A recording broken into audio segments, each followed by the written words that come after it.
Kind of hear the theme now of the Maxwell is we want to make the game safer so that we can play on and play on forever with this great game.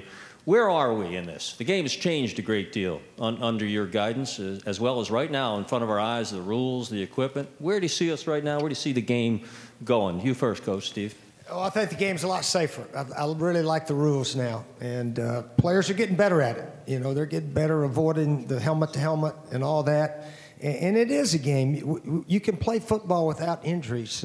I know they're going to happen some, but I think, you know, it's up to us coaches to tell our guys, you know, protect yourself and protect the other guy also. You know, it's a hard-hitting game, but when everybody can leave the game healthy, shake hands, and good luck the rest of the season, hopefully all of us coaches have that attitude now. Coach?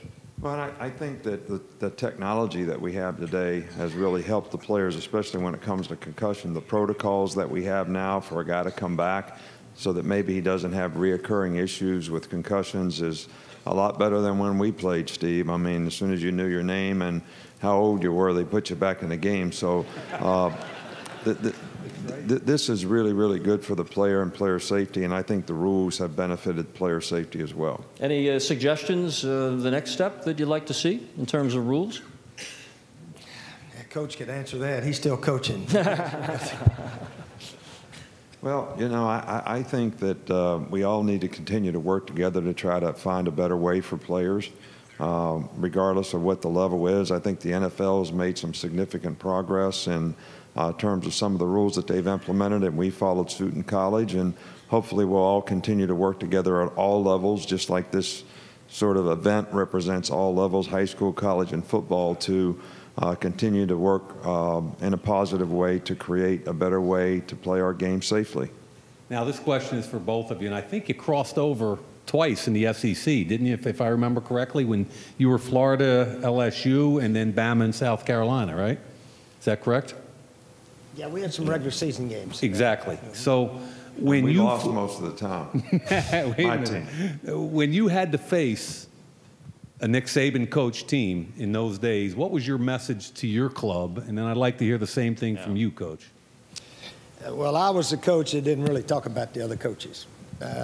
We just tried to talk about, you know, their style of offense, defense, what have you, and try to put a game plan together. And in fact, I used to tell some sports writers, if you go ask half of our players, they don't know who the head coach is on the other team, because we very seldom, you know, it's players against players. Yep. Coaches, we'll know who they are, but players, they don't well, really you knew care. what he was going to do.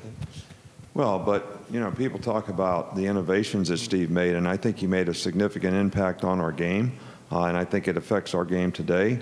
But I also think that when you were a coach that was playing against one of his teams that he coached, you were always going to have great balance. He's known for throwing the ball, but they always could run the ball, which made it difficult to defend the pass, and the combination of those two things and how he tied it together was really the thing that made him, I think, one of the best offensive coaches of all time. Nick, thank you for coming in, flying in. Thank you, Coach. We hope to see it again. Appreciate it, Coach.